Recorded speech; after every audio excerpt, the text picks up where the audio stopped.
Hi, this is Denise Mathew, and today I'm going to show you how to make some wire frames for beading projects.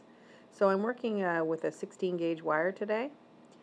You can use a bigger or smaller gauge according to your project, but I wouldn't go much smaller than an 18 because it might be a little too flimsy. So I've already drawn a box. It's 1¼ inch by 1¼ inch, and you can make that larger or smaller according to your project. So the first thing I'm going to do is just lay the wire down, and then just right at the corner I'm going to use my chain nose pliers to help me do a bend in the wire.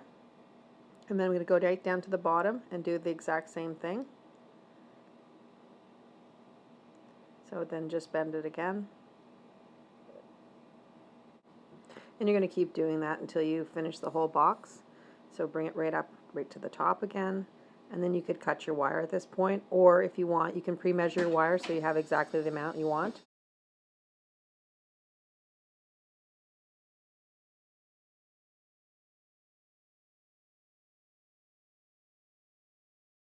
Then you're going to take whatever leftover wire you have and just bend it right over to the center using your pliers again. And then I have a little bit too much here, and then I'm just going to cut it off so that both of those wires are almost flush, as close as possible.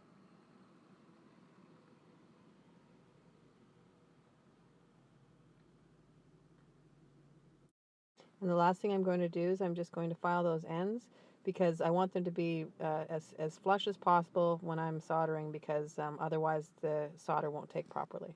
So just give them a little file.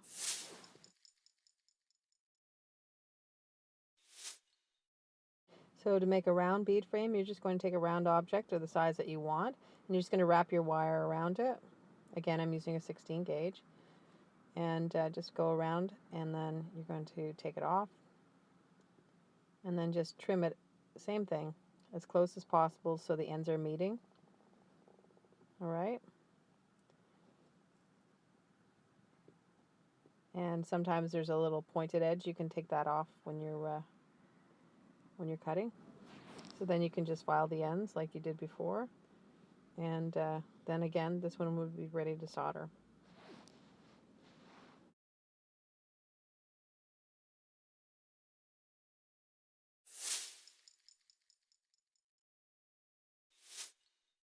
I'm working with some soldering paste.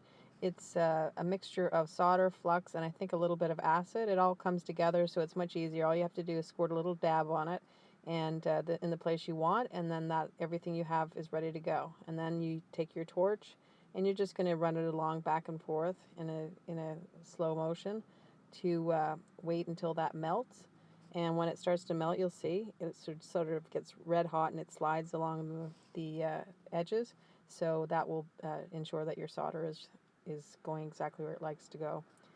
And the other thing that you want to keep in mind is you should be working in a well-ventilated area, because there are some fumes from the solder when you're burning it off. And sometimes if you're very sensitive, you might want to use a mask. And I'm also using a fire brick to fire on, and it's also kept in a tray so that nothing that will get burnt that isn't supposed to be burnt, because it gets extremely hot. So I'm just going to move on to the square. I'm doing the exact same thing. I turned the torch up a little bit because it was a little bit low, and you'll have to adjust according to what works for you. If you find your torch is a bit too low, it may take longer for it to melt, so it's something that you might want to adjust. I'm using a jewelry torch. You can get those at most jewelry supply places online, or and I'll have some links for places that sell them below.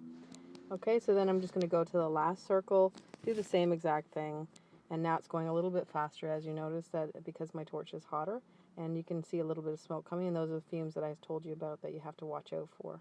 Now that everything's fired and the solder is has melted and so forth, now you need to quench it in a bowl of water. It's extremely hot, so always use pliers when you're putting the hot metal in the water.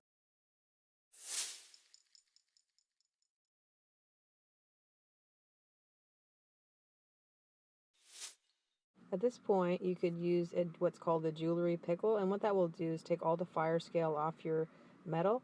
But I like the rustic look, the oxidized look, and so I'm just going to do some hammering now instead and finish it. And when I'm doing this, it's going to give it some texture, and it's also going to wire harden it so that it'll hold for the projects that I'm going to do with it. Usually I do a flat first, the flat side of the hammer just to flatten it, and then I texturize it, and then a lot of times I will have to flatten it one more time.